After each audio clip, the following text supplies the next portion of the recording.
ಗೆಳೆಯರೇ, ತಮಗೆಲ್ಲ ಭಾರತ ವೈಭವ್ ಚಾನೆಲ್ಗೆ ಸ್ವಾಗತ ಸುಸ್ವಾಗತ. ಮಿತ್ರರೇ, ಇಂದಿನ ಅಮೆರಿಕ ಸರ್ಕಾರ ಅಥವಾ ಅಲ್ಲಿಯ ವಿದೇಶಾಂಗ ಇಲಾಖೆ ಬಿಡುಗಡೆ ಮಾಡುತ್ತಿದ್ದ ನಕ್ಷೆಗಳಲ್ಲಿ ಭಾರತದ ಭಾಗವಾದ POK ಅರ್ಥಾತ್ ಪಾಕ್ ಆಕ್ಯುಪೈಡ್ ಜಮ್ಮು ಆ್ಯಂಡ್ ಕಾಶ್ಮೀರ್ ಮತ್ತು ಅಕ್ಸೈ ಚೀನಾವನ್ನು ಪಾಕಿಸ್ತಾನ ಮತ್ತು ಚೀನಾದ ಭಾಗವೆಂದು ಬಿಂಬಿಸಲಾಗುತ್ತಿತ್ತು.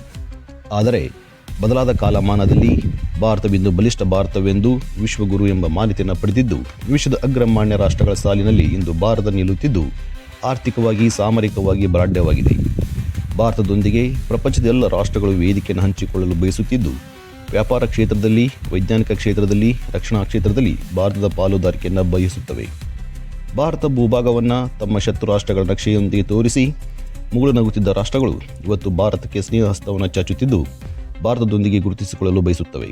ಇದಕ್ಕೆ ಸಾಕ್ಷಿ ಎಂಬಂತೆ ಅಮೆರಿಕದ ಡೊನಾಲ್ಡ್ ಟ್ರಂಪ್ ಅವರ ವ್ಯಾಪಾರ ಪ್ರತಿನಿಧಿ ಕಚೇರಿಯು ಎಕ್ಸ್ ಖಾತೆಯಲ್ಲಿ ಬಳಸಿದ ಒಂದು ನಕ್ಷೆ ಇವತ್ತು ಭಾರತದ ಬಗ್ಗೆ ಹೆಮ್ಮೆ ಪಡುವಂತೆ ಮಾಡಿದೆ. ಹಾಗಾದರೆ ಬನ್ನಿ, ಇವತ್ತಿನ ಸಂಚಿಕೆಯಲ್ಲಿ ಭಾರತೀಯರು ಹೆಮ್ಮೆ ಪಡುವ ವಿಷಯದ ಕುರಿತು ನೋಡೋಣ.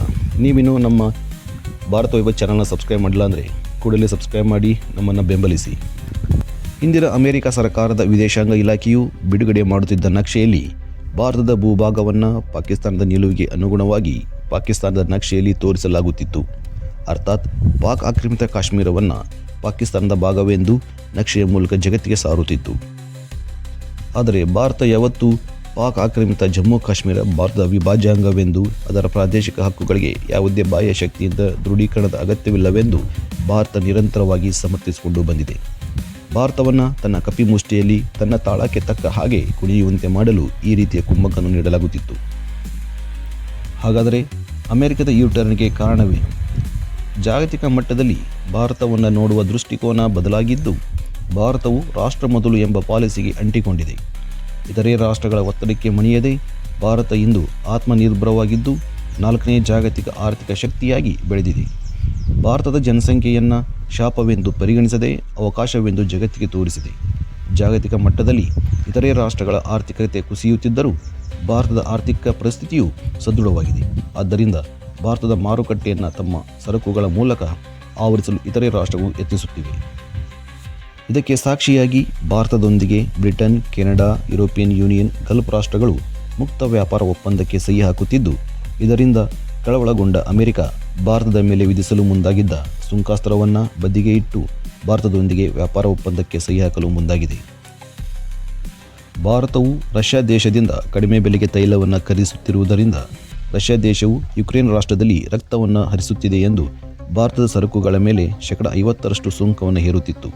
ಆದರೆ ಇದನ್ನು ಎನ್ಕ್ಯಾಚ್ ಮಾಡಿದ ಇತರೆ ರಾಷ್ಟ್ರಗಳು ಭಾರತದೊಂದಿಗೆ ಮುಕ್ತ ವ್ಯಾಪಾರ ಒಪ್ಪಂದಕ್ಕೆ ಸಹಿ ಹಾಕುತ್ತಿರುವುದರಿಂದ ಮೆತ್ತಗಾದ ಅಮೆರಿಕ ಭಾರತದ ಮೇಲಿನ ಸುಂಕವನ್ನು 50% 18% ಇಳಿಸಿತು.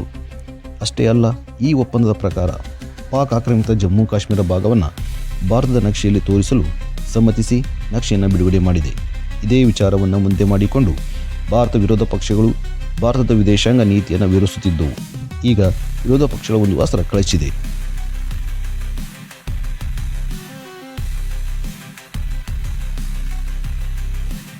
ಕಳೆದ ವರ್ಷ ಮೇ ತಿಂಗಳಿನಲ್ಲಿ ಪಾಕಿಸ್ತಾನದ ಮೇಲೆ ಭಾರತ ನಡೆಸಿದ ಆಪರೇಷನ್ ಸಿಂಧೂರ್ ಕಾರ್ಯಾಚರಣೆಯನ್ನು ಅಮೆರಿಕ ಅಧ್ಯಕ್ಷ ಡೊನಾಲ್ಡ್ ಟ್ರಂಪ್ ತಾವೇ ಮಧ್ಯಸ್ಥಿಕೆ ವಹಿಸಿ ತಡೆದಿರುವುದಾಗಿ ವಾದಿಸುತ್ತಾ ಬಂದಿದ್ದರು. ಆದರೆ ಭಾರತ ಇದನ್ನು ಸಾರಾಸಗಟಾಗಿ ತಿರಸ್ಕರಿಸಿತ್ತು.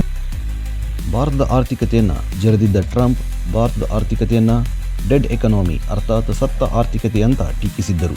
ಆದರೆ ಇವತ್ತು ಬದಲಾದ ಪರಿಸ್ಥಿತಿಯಲ್ಲಿ ಭಾರತದ ಮುಂದೆ ಮಂಡಿಯೂರಿದ್ದಾರೆ. ಅಷ್ಟೇ ಅಲ್ಲ, ಅಕ್ಸೈ ಚೀನಾ ಪ್ರದೇಶವನ್ನು ಸಹ ಅಮೆರಿಕ ಭಾರತದ ಭಾಗವೆಂದು ತನ್ನ ನಕ್ಷೆಯಲ್ಲಿ ತೋರಿಸಿದೆ.